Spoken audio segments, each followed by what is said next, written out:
नमस्कार, जय Hind to all of you. This is doctor A सिंह। मैं आप सभी का एक बार फिर से स्वागत करना चाहता हूं पीडब्ल्यू जुडिशरी वाला वाईटी चैनल पर। आज का सेशन बड़ा महत्वपूर्ण है आपकी पीसीएसजे की तैयारी के लिए। देखिए, जब भी आप ये संकल्प लेते हैं कि आपको जज बनना है, पीसीएसजे की तैयारी करनी है, तो मैं मानता हूं आपके सामने एक पहाड़ सा दिखने वाला सिलेबस होता है। और मैं ये भी कहता आया हूं कि वो पहाड़ सा दिखने वाला सिलेबस इस देश के जो सबसे कठिन सिलेबस हैं उसमें से एक है। लेकिन मैं ये भी कहते आया हूं कि उस सिलेबस को पढ़ के कंप्लीट करके बेटा आप जिस नौकरी को ज्वाइन करते हैं वह इस देश की सबसे ताकतवर नौकरी है। आप अगर जीएस इंग्लिश हिंदी को हटा दें तो मोटे तौर पर आपको 17 से 18 लॉ के पेपर पढ़ने होते हैं पीसीएसजे की तैयारी के लिए, सफलता प्राप्त करने के लिए। 17-18 लॉ पेपर में ज्यादातर ऐसे लॉ के पेपर हैं like Hindu law, Indian penal code, Indian contract act, constitution of India, जो हम सुनते आए हैं, मूवीज में देखते आए हैं, जिनकी खबरें भी छपती हैं अखबारों में और हमें कुछ ना कुछ पता है। लेकिन कुछ ऐसे लॉ के पेपर होते हैं like transfer of property act, land revenue code, और मेरे पीछे जो आप मुस्लिम लॉ की स्लाइड देख रहे हैं, ये इतने खतरनाक होते हैं, कठिन होते हैं। इनका जो कॉन्सेप्चुअल फॉर्मुलेशन है, बहुत मेहनत करनी पड़ती है, क्योंकि देखो डे टू डे यूज में बेटा इनकी खबरें हम नहीं सुनते हैं, इनके कॉन्सेप्ट को नहीं समझते हैं। और जब मुस्लिम लॉ की बात की जाए तो भैया मुस्लिम लॉ कोडिफाइड है ही नहीं। एक पर्सनल लॉ है, ऊपर से सिया है, सुन्नी है, और बहुत सारी व्यवस्थाएं हैं जो स्कूल से जुड़ी हैं, तो बड़ा कॉम्प्लिकेटेड है। और बहुत सारे टर्म्स बेटा अरेबिक हैं, बहुत सारे केस लॉज हैं। तो ये आपका रिजोल्यूशन था, आपका रिजोल्यूशन, मैंने अपना रिजोल्यूशन बनाया, प्लेटफॉर्म मुझे प्रोवाइड किया पीडब्ल्यू जुडिशरी वाईटी चैनल ने, तो मैंने जिम्मेवारी अपने कंधे पर उठाई है। मैं आपको इस जगह पर मुस्लिम लॉ पढ़ाऊंगा, बिल्कुल फ्री ऑफ कॉस्ट पढ़ाऊंगा। एक सीरीज लेकर आऊंगा जिसमें सारे मुस्लिम लॉ के जो टॉपिक हैं बेटा सिलसिलेवार स्ट्रेटजी के तौर पर, है ना, एक रणनीति के तौर पर आपके सामने प्रस्तुत करूंगा। समझाने की जिम्मेवारी मेरी, जो मेरा सिग्नेचर स्टाइल है, आसान भाषा में आपको पीडीएफ प्रोवाइड करूंगा, कंटेंट रिच होगा, आप उस पीडीएफ को डाउनलोड कर सकते हैं, वो तरीका भी मैं आपको बताऊंगा। और आज मैं ये भी कह रहा हूं कि जो मेरा टेलीग्राम चैनल है, जो हमेशा 24x7 ओपन रहता है बच्चों के लिए, वहां पर आप अपने सवालों को पोस्ट करेंगे, आप मुझसे अपना फीडबैक मांगेंगे, मैं आपको अपनी मेंटरशिप भी देने को तैयार हूं। तो वो सब कुछ करने को तैयार हूं जो एक बहुत जटिल से दिखने वाले सब्जेक्ट को आसान बना दे। तो आप देखें मेरी स्लाइड पर मैंने आपके लिए क्या लिखा। जुडिशरी के लिए मुस्लिम लॉ की तैयारी कैसे करें, ऐसे पढ़ोगे तो सब रहेगा याद। और मैं कहूंगा कि मैं जिस स्ट्रेटजी की आपसे बात करने वाला हूं, अगर आप उस स्ट्रेटजी के साथ पढ़ेंगे तो पक्के तौर पर बेटा मुस्लिम लॉ की वजह से जो आपका सिलेक्शन है वो नहीं रुकेगा, और आप एक मेरिट होल्डर बनेंगे मुस्लिम लॉ की वजह से। ठीक है, सो स्ट्रेटजी सेशन है, 10 से 15 मिनट बात करेंगे, केवल मुस्लिम लॉ की बात करेंगे। How to read Muslim law for PCSJ examination, तो क्या स्ट्रेटजी होनी चाहिए, कौन सी किताबें हमें रेफर करनी चाहिए, क्या टॉपिक है, केस लॉ है, इसका इंटीग्रेशन हम कैसे करेंगे, मैं आपको लेकर चलता हूं। सबसे पहला विषय, जो सबसे महत्वपूर्ण विषय है बेटा, कि जब आप मुस्लिम लॉ पढ़ने की तैयारी करेंगे, मुस्लिम लॉ के साथ मेरे साथ शुरुआत करेंगे, तो आपको बेटा अपने सब्जेक्ट को लॉजिकल यूनिट में बांटना है।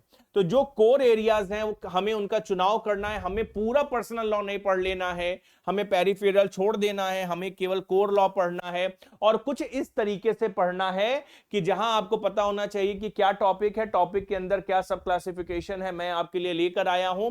और ये सारे टॉपिक बेटा इसी तरीके से मैं पढ़ाऊंगा, मैं कवर करूंगा। जिम्मेवारी आपकी है, आप मेरे साथ पढ़ेंगे, नोट्स बनाएंगे, याद करेंगे, अगर डाउट होगा तो मुझसे पूछेंगे। तो जो सबसे पहला विषय है वो है sources of Muslim law. Sources of Muslim law में हम कुरान, सुन्ना, इज्मा, किया, कस्टम, इन सारे विषयों को पढ़ेंगे। स्कूल्स ऑफ द लॉ में जो सुन्नी के स्कूल हैं, जो शिया के स्कूल हैं, और उनके दोनों के बीच का जो अंतर है उसे हम पढ़ेंगे। Marriage, nikah, very very important, तो validity, essentials, dower, capacity, option of the property. चौथा टॉपिक होगा तलाक एंड डिवोर्स, जिसमें बेटा तलाक के हसन, हसन, बिद्दत, खुला, मुबारक, ट्रिपल तलाक, सब कुछ हम पढ़ेंगे केस लॉस के साथ। पांचवा विषय होगा मेंटेनेंस, मेंटेनेंस नफा का, जिसमें पत्नी, बच्चे, पिता, शाबानो का जजमेंट, डैनियल लतीफी का जजमेंट। गार्डियनशिप, 6 टॉपिक हम पढ़ेंगे गार्डियनशिप, जिसमें बेटा हम नेचुरल, लीगल, डी फैक्टो सभी गार्डियनशिप के तरीकों की बात करेंगे। सातवां विषय आपको पढ़ना होगा इनहेरिटेंस एंड सक्सेशन, जिसमें बेटा जो रेजिड्यूरी के शेयर हैं, शेयरर के शेयरर हैं, डॉक्ट्रिन ऑफ रिटर्न, पर कैप्टा, पर स्ट्राइप, डॉक्ट्रिन ऑफ रद्द वगैरह सब कुछ पढ़ेंगे। गिफ्ट आपको पढ़ना है 8वें नंबर पर, गिफ्ट की एसेंशियल क्या है, कब गिफ्ट को रिवोक कर सकते हैं, अनबर्न को दे सकते हैं कि नहीं। 9वें नंबर पर विल है, विल में टेस्टामेंट्री बेटा है, उसकी क्या लिमिट है, कैसे रिवोकेशन होगा। 10वें नंबर पे जो अभी बहुत ज्यादा विवाद में था, न्यूज में था, वक्फ, वक्फ से जुड़ा जो डेफिनेशन है, एसेंशियल है, मुतावली का जो अपॉइंटमेंट है, और लेजिस्लेशन रिफॉर्म, शरिया में dissolution of Muslim marriage act को लेकर जो 2019 का कानून था। मैंने कहा लॉजिकल तरीके से आपको अपने सिलेबस को बाइफरकेट करना होगा, क्योंकि आपको पता होना चाहिए कि अगर मैंने सर के साथ ये 11 टॉपिक पढ़ लिए, 11 टॉपिक से जुड़े जो सब टॉपिक हैं वो पढ़ लिए, तो मेरा मुस्लिम लॉ तैयार हो जाएगा। इस बात की मैं गारंटी देता हूं अपने एक्सीलेंस से कि अगर आपने बेहतरीन तरीके से इन 11 टॉपिक का अध्ययन कर लिया तो बेटा पक्के तौर पर आपका मुस्लिम लॉ खत्म हो जाएगा। दूसरा सबसे महत्वपूर्ण सवाल होता है किसी भी तैयारी को सफल बनाने के लिए कि भैया कौन सी किताबें आपको पढ़नी है। तो मैं कुछ बुक्स आपको रिकमेंड करता हूं, आपके ऊपर है, आप बुक शॉप में जाइए, देखिए किस ऑथर की लैंग्वेज आपको ज्यादा कंफर्टेबल लगती है। तो पहली जो बुक है बेटा Muslim law by Aqil Ahmad, बड़ी सिंपल है, केस फोकस्ड है, आसानी से आपको समझ में आ सकती है। आप अकील अहमद के साथ अपनी तैयारी को आगे बढ़ा सकते हैं। पारस दीवान हर लॉ फैकल्टी में है, आपकी लाइब्रेरी में है, जरूर आपके पास होगी। इन डेप्थ कंसेप्चुअल नॉलेज बेटा आपके पीसीएसजे के लिए पारस दीवान से मिल सकती है। और कुछ बेयर एक्ट्स आपको लेनी होगी, ऑल्दो मुस्लिम लॉ अनकोडिफाइड है, लेकिन जो dissolution of Muslim marriage act 1939 का यह जो अभी कानून आया, तो 2 बेयर एक्ट्स भी आपको लेनी होगी।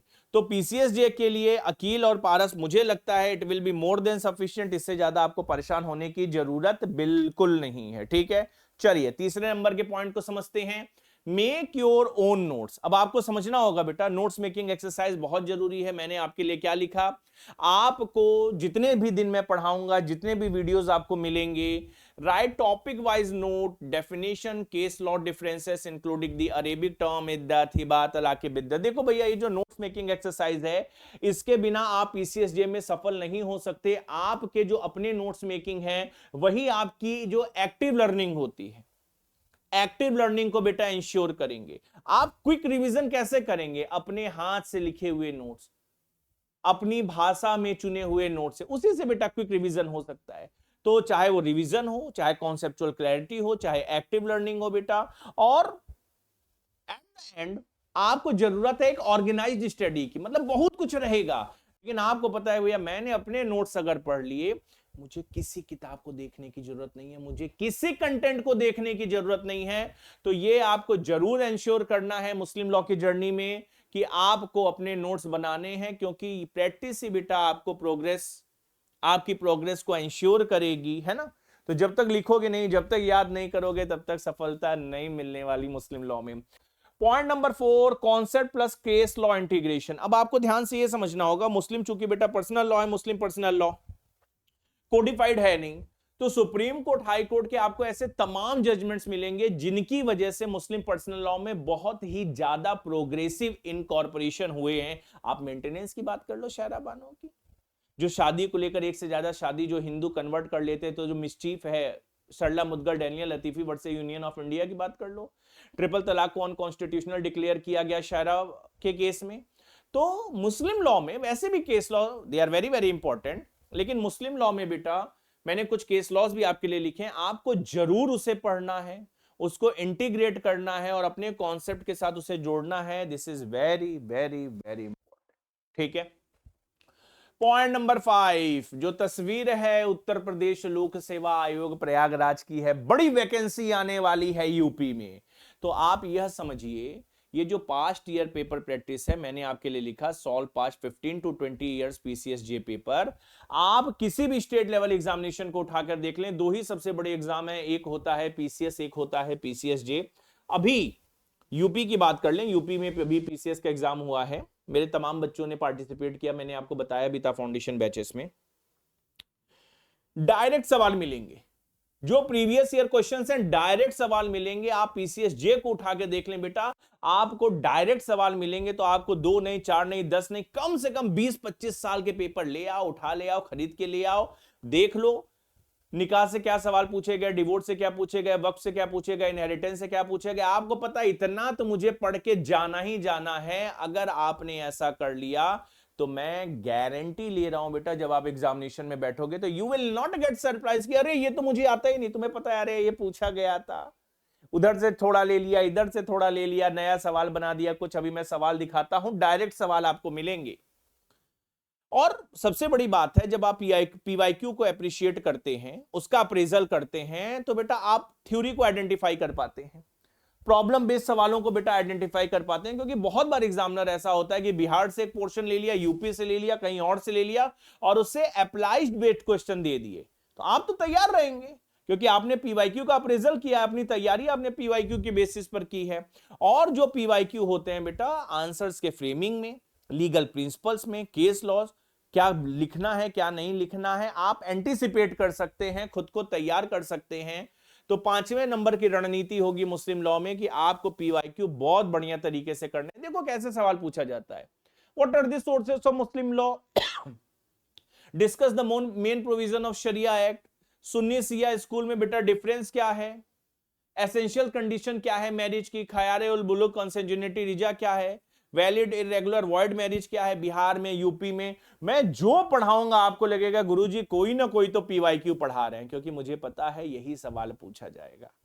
और आप इस बात की भी मुझसे गारंटी ले सकते हो, जो भी टॉपिक मैं पढ़ाऊंगा उससे जुड़ा मेंस आंसर राइटिंग का सवाल जरूर दूंगा। जो स्ट्रेटेजी मैं फाउंडेशन बैच में अपनाता हूं वो यहां भी करूंगा। आपको जरूरत है मेरे साथ पढ़ो, कॉन्सेप्ट क्लियर करो, और बेटा उन सवालों पर एक अच्छी आंसर राइटिंग करो। प्रैक्टिस आंसर राइटिंग, अधिकम लिखम अधिकम फलम, मैं हमेशा कहता आया हूं, जितना लिखोगे, जितनी गलती करोगे, जितनी बार सुधार करोगे, जितना रट्टा मारोगे, उतनी बेटा प्रबल संभावना है तुम्हारे सफल होने की। तो आपके पास आपके आंसर में एक बेहतरीन फॉर्मेट होना चाहिए, उसमें इंट्रोडक्शन होना चाहिए, बॉडी पार्ट अच्छा होना चाहिए, कंक्लूजन जरूर रहना चाहिए, जो कॉन्स्टिट्यूशनल वैल्यूज हैं, रिफॉर्म हैं, आपके आंसर में जरूर होना चाहिए। क्योंकि मैंने कहा सुप्रीम कोर्ट, हाई कोर्ट का बहुत जजमेंट है, बहुत सारी जजमेंट्स हैं। अभी जो ट्रिपल तलाक अनकॉन्स्टिट्यूशनल हुआ वो संविधान की वजह से अनकॉन्स्टिट्यूशनल हुआ। महिलाओं को मेंटेनेंस का अधिकार मिल पाया संविधान की वजह से, तो संविधान तो ग्रैंड नॉर्म है, लॉ ऑफ द लैंड है। तो मुस्लिम लॉ को बेटा कॉन्स्टिट्यूशनल ऑब्जेक्टिव के साथ आपको लिखना पड़ेगा। Use mind map flow chart, तो आप अपनी सुविधा के लिए, अपने रटने के लिए, एग्जामिनेशन में बेहतर प्रस्तुति के लिए इसकी भी प्रैक्टिस जरूर करेंगे कि आप किसी भी टॉपिक में छोटे छोटे मैप, छोटे छोटे फ्लो चार्ट रखेंगे। क्योंकि जो विजुअल लर्निंग होती है बेटा, उससे आपका रिटेंशन बहुत बढ़ जाता है, आप देर तक उस विषय को याद रख पाते हैं। उदाहरण के लिए मैं लेके आया, अगर डिवोर्स को बेटा हस्बैंड म्यूचुअल वाइफ के कैटेगरी में बांट दिया जाए, इस तरीके से लिख दिया जाए, तो डिवोर्स आसान हो जाएगा। आप आइडेंटिफाई कर सकते हैं, रिकॉल कर सकते हैं कि आपको क्या क्या लिखना है, क्या नहीं लिखना है। तो ये भी आप जरूर इंश्योर करेंगे थ्रू आउट योर प्रिपरेशन कि आपको इस तरीके के माइंड मैप वगैरह फ्लो चार्ट की मदद लेनी है। Point number 8, revise regularly. भैया पढ़ते जाओगे भूलते जाओगे, पढ़ते जाओगे भूलते जाओगे, एक समय ऐसा आएगा सब भूल जाओगे। 50% डेली बेसिस पर पढ़ना है, 50% का रिवीजन करना है। जब मैं आपसे लगातार मुखातिब रहूंगा क्लास में, तो मैं आपको बताऊंगा किस तरीके से मैं मेडिटेशन करवाता हूं बच्चों को, कि बच्चे रात को जब सोने जाते हैं तो एक बार रिवीजन करते हैं आंखों को बंद करके। आपको करना है, प्रॉपर रिवीजन करना है, भले कम पढ़ो लेकिन जो पढ़े हो, रटे हो, नोट्स बनाए हो, समझे हो, उसका लगातार कंटिन्यूअल रिवीजन आपको करना है। क्योंकि अगर रिवीजन नहीं करोगे तो नहीं सफल हो सकते। मैंने कहा मुस्लिम लॉ में तो इतने अरेबिक टर्म्स आएंगे कि आपको हवा नहीं लगेगी कि अरे मैंने याद किया था, मैं कैसे भूल सकता हूं। तो भैया रिवीजन आपको इंश्योर करना है। और जैसा मैंने कहा, आर्टिकल 14, 21, 25 कुछ ऐसे बेसिक फंडामेंटल राइट हैं जिनके साथ आपको मुस्लिम लॉ को रिकनेक्ट करना है। कुछ केस लेकर आया हूं, लाइक शाह बानो, जिसमें 1421 की बात हुई, Daniel लतीफी article 1421, Shayara Bano 14, 15, 25, Javed versus Haryana, वो जो 2 बच्चों वाला केस है, आर्टिकल 25 खुर्शीद खान वाला पॉलीगेमी, आर्टिकल 25। कहने का मेरा मतलब है कि जितने हिस्टोरिकल जजमेंट हैं, they came because of the constitutional objective and the values. तो मैं आपको तैयार करूंगा कि आप जो समकालीन विकास है, कंटेम्प्रोरी डेवलपमेंट है, संविधान की रूपरेखा में मुस्लिम लॉ का एक अच्छा आंसर राइटिंग करो, मुस्लिम लॉ में अच्छी आंसर राइटिंग करो। तो ये एक जर्नल स्ट्रेटेजी है। मैंने सोचा मैं चलूंगा, आपका 10 से 15 मिनट लूंगा और आपको बताऊंगा कि आपको मुस्लिम लॉ में क्या करना है, किस तरीके से करना है, जिससे बेटा पक्के तौर पर आपको सफलता मिले। मेरा संकल्प है, मेरे संकल्प के साथ आगे बढ़ो। एक विषय और बड़ा महत्वपूर्ण हो जाता है कि आप पीडीएफ कैसे डाउनलोड करोगे, क्योंकि बहुत सारे सवाल रहते हैं। तो पीडीएफ बेटा डाउनलोड करने का केवल एक तरीका है, आप जो ये मेरी क्लास देख रहे हो उसके कमेंट सेक्शन में आपको एक लिंक मिलेगा, उस लिंक पर जाना है, खुद को एनरोल कर लेना है, कोई पैसा रुपया नहीं लगना, ठीक है। उस लिंक से खुद को एनरोल कर लेना है। मेरा बैच आपको दिखाई देगा, मेरी करण सर की तस्वीर आपको दिखाई देगी, और मैं इसके लिए फिर से एक छोटा सा वीडियो बना दूंगा, रील बना दूंगा शॉर्ट्स फॉर्म में, कि आप कैसे अपना पीडीएफ डाउनलोड कर सकते हैं। 1 मिनट लगेगा, केवल 1 मिनट लगेगा। तो पीडीएफ के लिए परेशान नहीं होना, पीडब्ल्यू आपके साथ है बेटा। और ये मेरा टेलीग्राम चैनल है जिसके माध्यम से मैं लगातार आपसे जुड़ा रहूंगा, ये मेरा पीडब्ल्यू का ऑफिशियल चैनल है। तो thank you so much everyone. मैंने एक प्रयास किया कम समय में बेहतरीन तरीके से वह रणनीति आपसे साझा करूं जिसको फॉलो करके बेटा आप मुस्लिम लॉ में महारत हासिल कर सकते हैं, मेरिट हासिल कर सकते हैं। तो मेरे साथ बने रहिए, इसी चैनल पे बने रहिए। फ्री ऑफ कॉस्ट हम लोग मुस्लिम लॉ पढ़ेंगे और बढ़िया तरीके से पढ़ेंगे। जय हिंद।